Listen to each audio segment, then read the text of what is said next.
Hey, happy day. So, I had an experience over the last week with a gut issue.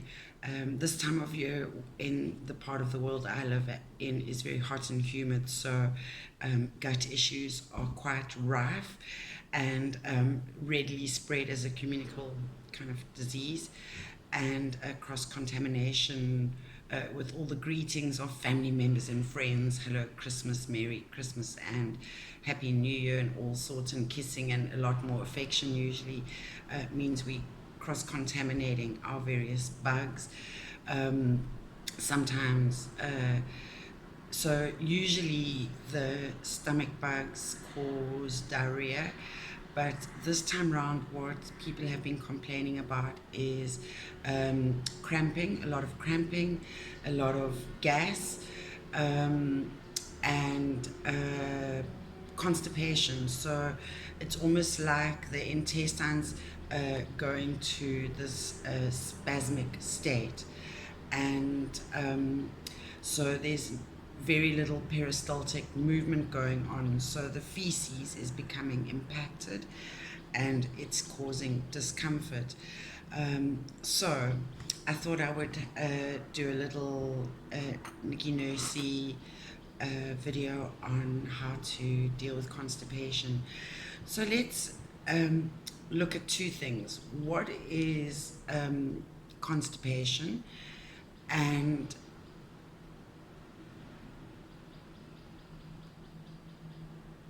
I'm pausing because the other aspect has to do with the feces, the constituent. One has to do with the body, the function of the body, and the other has to do with the product that we're eliminating from the body, the feces. So let's look at feces first, because that's the easiest approach. So feces is really your poop, is a waste product, and your digestive system, particularly your bowels, your cecum, and your rectum are responsible for evacuating this bulk, and the mass, the bulk of feces is made up of undigestible products that we have consumed, so the very fibrous part of plants. Usually those are the parts that our probiotics really love. They feed off the prebiotics that are contained in the indigestible fibers of high fiber foods. And also, dead skin cells, mucosal lining cells that are constantly being replaced and renewed. So those are included. Any parasites, any uh, uh, pretty much that's the fibrous part. Oh, and fiber is really important. It's like the two. I say this a lot, but not everyone watches all my videos. So if I repeat it, then perhaps those who haven't heard it before will hear it for the first time. And that is fiber, and high fiber foods act like the toothbrush of the digestive system. So between your mouth and your anus, you have a long, pretty much just a tube, a convoluted tube that various organs feed into to add in the various elements to help digestion. And digestion is necessary in order to break down the food components that we consume, in order to break them down into their smallest elements, so that our bodies can then absorb and assimilate those elements. So in order to make our chemistry and biology work efficiently and effectively, so that we have the cellular constituents in order to function optimally as a biological being. And so in the intestines there are what we call villi. So they are little fingers like that. So the whole intestine, even though in its convoluted state, which I have a picture of a super tube. So something, your great super tube rides, your gut is a bit like a whole heap of super tube rides put together, and all along the walls of this super tube ride are these finger-like uh, uh, protrusions, and they are moving like this the whole time, all of them moving like this, wave-like form, in a wave-like form.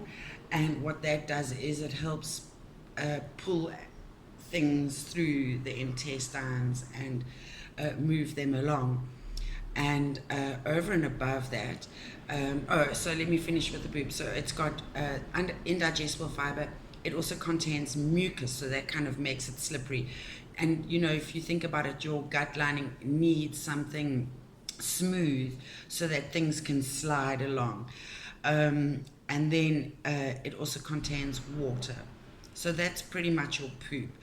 And then what happens is other than the villi moving things along, all the small particles start to compact together, and then they make up a bigger bulk that then, as your gut feels, it resists, and it creates this, like, your intestines create this like squeezing motion. So that's actually what pushes the bulk through the intestinal system into the rectum. And then when the rectum gets to a certain sense of fullness, there's a nerve stimulation, and the body feels the need to evacuate, and the sphincter will then relax and allow us to release those, eliminate that waste product.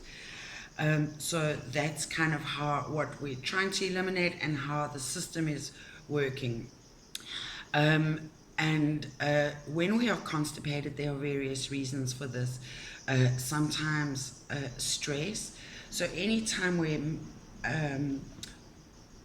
it becomes kind of, your gut becomes tonic, because in a stress response you are constantly in a fight or flight state of being, which means your brain is functioning in a limbic system, a lower brain function, which means your adrenal glands are pumping out all their hormones. So you have high cortisol and high adrenaline, and your digestive system gets very little nerve attention when we are stressed. So that's usually why we have gut issues in those instances. The nerve impulses to the gut are actually reduced, so that more can go to the heart, the lungs, and the muscles, and the brain, so that we can fight, fright, or flight. And we also, certain medicines can influence gut behavior and make it a bit lazy. And magnesium, low magnesium. So if we drink a lot of coffee, again, certain medications, the way our lifestyle, diet has a large part to play. If we are not eating enough high water, high fiber, plant-based foods, then we will find that there's not enough roughage in the diet to absorb water in order to bulk up and pass through, and to create that mass that the squeezing, the peristalsis system can actually kick in. So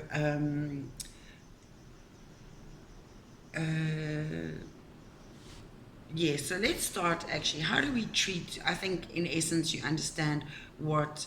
So constipation is where there is no peristaltic movement or an obstruction in some way in the digestive system, and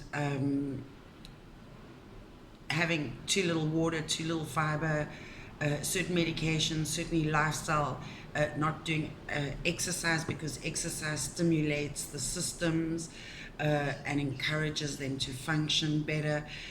So a sedentary lifestyle, especially one that involves a lot of sitting, because then the gut is kind of constantly all squished up. Also, the way we sit on the toilet influences how we poop. A Western toilet does not help the digestive tract align, whereas your squat toilets allow your gut to actually align. So generally, it's easier to poop squatting. It's healthier actually than sitting. So when we are constipated, also like in my instance in the last week, caused by some kind of bacterial or viral infection, and so I know that I had been drinking a little more alcohol, so probably my gut biome was influenced. So instead of them being able to naturally provide a defense for me and support my immune system, the high sugar content of the delicious rosé wine I had been drinking too much of, enjoying too much of, knocked my gut biome off. And so I've had to spend the last week introducing a whole lot of wellness tactics. I like to hack and stack and approach from many angles. Excuse me. And so let me share with you what I've done. So in the first instance, what I needed to do was tackle any form of infection, virus, any kind of foreign invasion to support my lymph system. So I introduced powder arco, which is also known as Tahiba or Lapacho, and I like to drink my herbs in tincture form because I just add them drops to water, and it also means I'm stacking because I'm getting my hydration, my water intake is increased. Every time I'm taking my mutis, they're all added to water so that I'm constantly hydrating.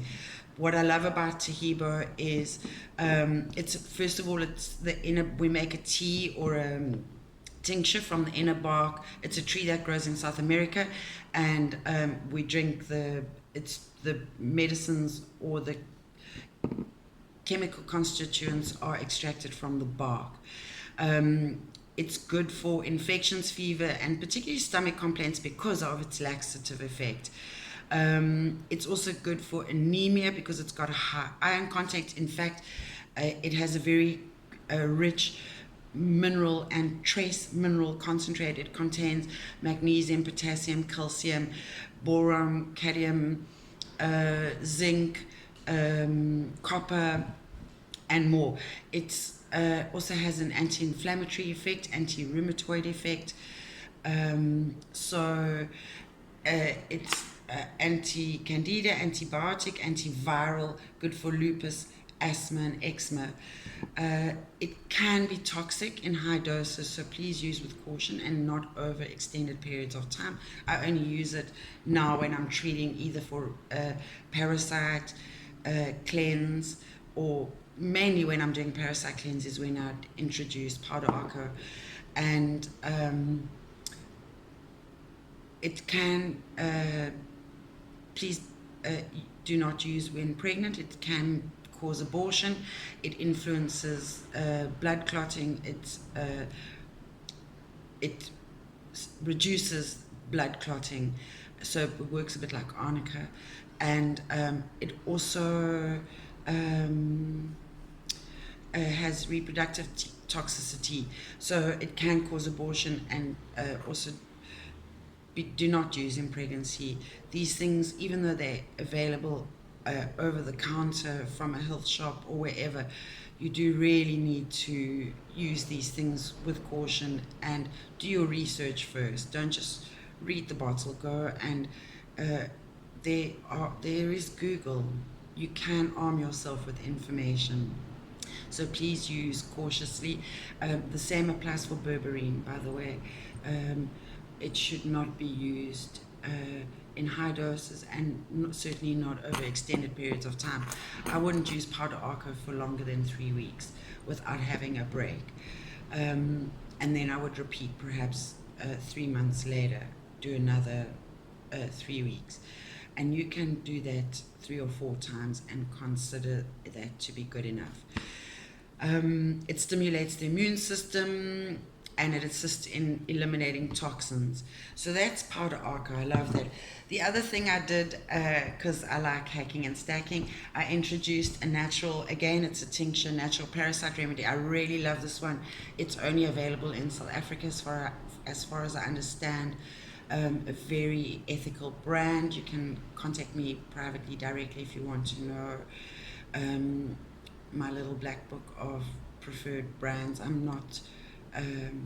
don't advertise for people, but I will share the products I know of that I use, because when it comes to price, the components, the formula of the products, and the ingredients, then I've done research, so I buy smart.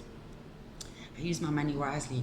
So this parasite remedy I love because it contains a formulation that has most of the herbs that we like to use when it comes to doing a parasite cleanse and a candida cleanse, part of a yeast elimination program, good for molds, fungus, worms, flukes, and viruses. So it contains olive leaf, and olive leaf helps fight candida, molds, viruses, colds, flu, and boost circulation and immunity. And what I love about olive leaf, if you think about it, in Roman times they wore the laurel wreath, and often they used to eat a lot of olives. We know olive oil. In fact, that's one of the products I recommend to help treat constipation, the subject I'm currently talking about, because of the oil. But again, you get the added benefit of the olive plant, the benefits of the oleoleum. It also contains also another, I'll get back to the oils just now, or shortly. The other product herb I like for treating gut issues is Artemisia, which is wormwood, very good for as a parasite cleanse, getting rid of worms, tapeworm, pinworm, etc., etc. It's a traditional dewormer and fluke, so very good for bilharzia, or it can help treat bilharzia. It's used for fever, malaria, and cancer, they say. I know there's a lot of skepticism, but these herbs have always been around and have been used for a lot longer than our modern big pharma chemical available products. Cloves, it's to control worm eggs and the mycotoxins in the gut. So one of the things to be aware of, actually, when we're doing a gut cleanse or doing a candida regime, elimination regime, or a yeast elimination regime, is that the cycle of there's always a cycle of parasites, and you need to treat the primary 3 stages. So you need to treat the adult that's currently living there, and bear in mind that they are laying eggs, so that that will be the 3rd stage. So these adults are laying eggs, and you need to kill off these adults, and then the next stage is the eggs that they laid hatch. And so when you need to kill off those ones when they hatch, because the eggs are kind of impenetrable. Oh, sorry, I can't say it. They are made to survive. They've got a hard capsule. And then the 3rd stage is you want to make sure that any other eggs that were laid that have hatched have been killed off. So you do want to think of it in 3 stages and treat each stage quite quickly together, so you can eliminate the problem once and for all. I would say a month of taking herbs, and then doing that every quarter for a year, repeat 3 times, will deal with biggest issues. And one of the things to notice when the side effect of doing an gut elimination detox, for want of a better word. I'm using it because people seem to understand that marketing word, is that when things die off in our body, they eliminate toxins, so that often leads us to feeling worse. We'll feel like colds and flus, joint aches, any issues, underlying issues we have, rheumatism, gout.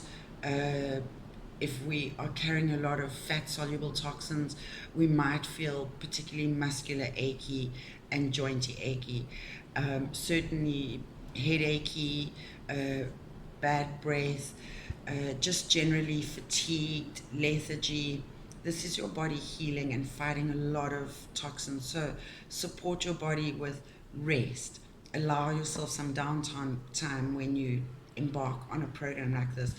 It's usually good to start on a Friday, and that means by Monday morning you should be work ready or functional for whatever your living processes demand, and you should be in a slightly better state of being an energetic level to take on those demands. It also the other thing you could use is ivy. Is used for coughs to clear mucus and relieve a tight chest. It has anti-mutagenic effects to help control cancer. It works a bit like an anti-inflammatory. So those are some of the. Berberine is another product you can use. Also citricidal, which is the bitter extract from grapefruit seed. These are beautiful products to stack and layer and hack. And again, when we use tinctures, we can add about 6 tinctures together in one go. So you can, again, hack and stack. So those were what I used to support my immune system and to kill any foreign invaders. Then what I needed to do was get my fiber up and my water content up. So with regards to fiber, I'm not a big fan of psyllium husk. I think if you are constipated, adding more bulk is not going to solve the problem. In fact, it's probably going to almost worsen the issue. So if you had to do any form of fiber, I'd do a wheat germ, something that contains some nutritional content. What I would prefer to do is what I did. So add some focus on a 90% to 100% plant-based consumption. So I've been eating a lot more salads, a lot more vegetables, particularly gem squash, avocado, because they're high fiber, gem squash because it's high water, high fiber. I've been avoiding anything bread, like cookies, bread, anything with gluten, anything with flour, anything that is processed, refined, and artificial. I've been keeping it very clean, introducing lemon water to support the gastric juices. I've included high probiotic foods such as kefir, buttermilk. I've been making smoothies out of those with blueberries and a bit of honey, because we know honey is also has healing properties. It's antiviral, anti-septic, anti all those things, and magical. Then the other thing I've been doing, so other than adding high water, high fiber foods, I've been adding oils, because they add more slip. So that's why I like the olive oil. Also sesame oil, because it has anti-inflammatory properties. It's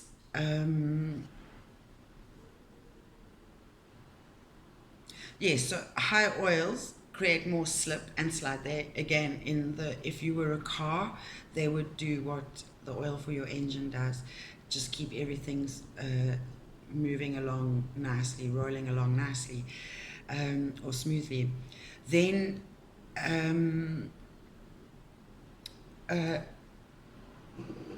water. It's quite nice to kind of use a specific vessel so you can measure your hydration intake. I also, by the way, added green powders, so with a whole heap of superfoods, so maca, chia seeds, by the way, are very good. They are also, the outer husk is digestible, but it's still a high fiber. And also they create like this mucus. And remember I said in poop, one of the components of poop was mucus. So there are three main mucus promoting products you can use. One is chia seeds. If you look at it in water, you can see it's got that like fuzzy, opaque layer around it. So that mucus creates, again, a little bit of slip and slide. And it also creates an anti-inflammatory effect in the gut. It's cooling and soothing. Slippery elm and marshmallow root, the barks of, will, or the fibrous parts, will also create the same mucus sensation. Aloe vera also the same. Very good to help protect, add a protective layer against the gut lining, and protect the villi a bit where they are feeling inflamed and irritated. So you could also do the cycanoid route, which would be San Pedro, not recommended, probably illegal in most places, but what I do love about it is it works like aloe vera, but also like all these herbal tinctures, it really does give a lovely gut clear out for anyone who needs it. And you also have the multi-dimensional experience at the same time, but always make informed, consensual choices. What else do I need to tell you? Also, other things you could try is Epsom salts. You can use them externally, so have a lovely hot bath, put some nice a high dose. I would use up to a whole box, 500 milligrams of Epsom salts in a nice hot bath. Sit in that for 20 minutes because that is relaxing. So if the gut is in a spasm, it will help relax the gut so that peristalsis can kick in. You can also take it internally, cautiously. So about 1 to 4 teaspoons in a glass of water. It doesn't taste very pleasant. It kind of creates like a soapy, like your gut will boil and swell quite a lot, but you can expect to have an evacuation, a bowel evacuation within 1 to 6 hours of taking it. And it can be repeated, but I wouldn't do it more than 3 days in a row. If that doesn't solve the problem, then you are approaching, then what you believe to be the cause perhaps needs to be revised and reviewed and revisited. One of the other things you can do is, I talked about oils, MCT oil is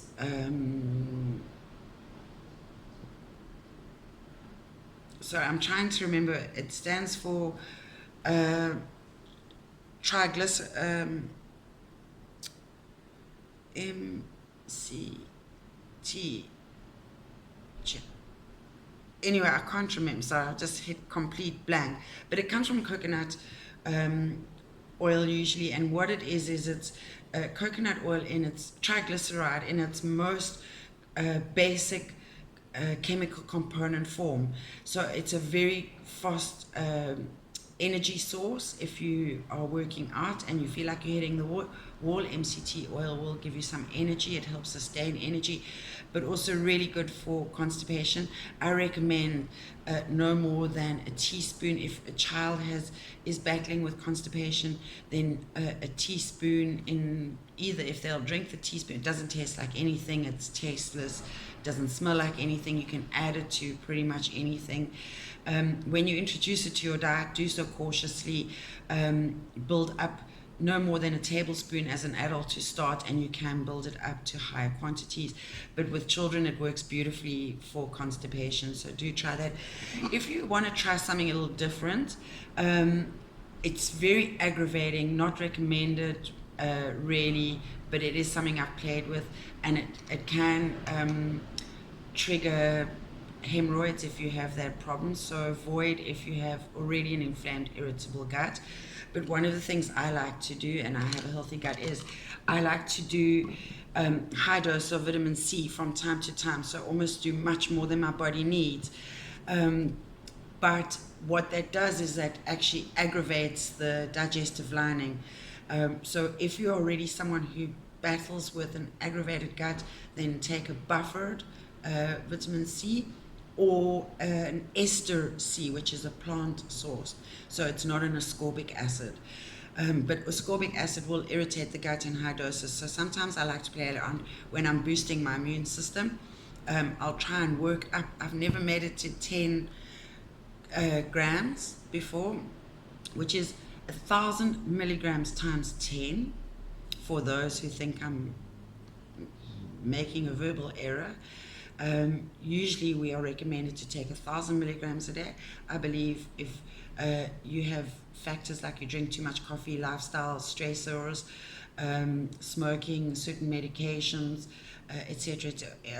If your immune system is compromised for whatever reason, emotional, mental, spiritual influences, then vitamin C will support your immune system. And so I like to sometimes build up over a month to try. I've only ever made it to 8 milligrams, and but you can take it with a rose hip. So 1,500 milligrams a day is your recommended daily average, but once in a while I like to play around. If you can't take vitamin C, consider things like camu, goji berries, are also high, lucuma, also high in vitamin C. So I think, some of the things that I thought I'd tell you that irritate the gut that you could try. So vitamin C is the one, psyllium husk was the other one I mentioned, and then the other thing is xylitol. It's a sugar replacement. I don't like any form of replacement. Either give it up or have the natural thing. I don't believe in replacing one bad thing with another potentially bad thing. So xylitol is a sugar ether, and it's considered low calorie because of it being an ether.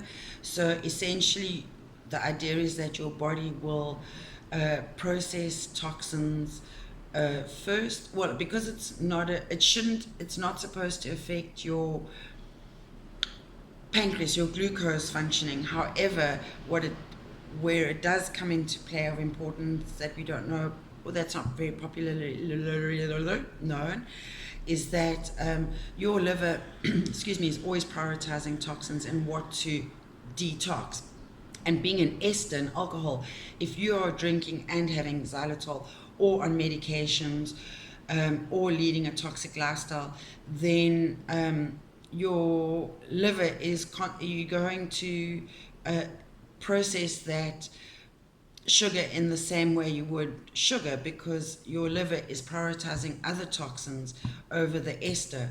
So you really have to be leading a clean lifestyle. But then why are you having that? Just learn to have some things bitter. We're not supposed to be eating, our senses are not stimulated when we stick to. Imagine if you only looked at one view all the time. You'd kind of get bored of looking at that view. So the same way with nutrition, your taste buds, your senses, but not individually, the sum of the parts is part of the whole, need stimulation. We need salty, we need sweet, we need bitter, we need sour, we need umami. So you really need to include a wide range of those flavors in your diet. And our diets these days, or the substitute foods, we are taught it's very sugar rich, so we have very sweet tooth, and now we replace that with something else sweet. No, give it up, try something different. Challenge your taste buds with something bitter. It supports the liver and the gallbladder. Bitter foods help break down fats, and I believe they help control and support cholesterol along with fiber, high fiber. So not my favorite, don't recommend, but do your own research.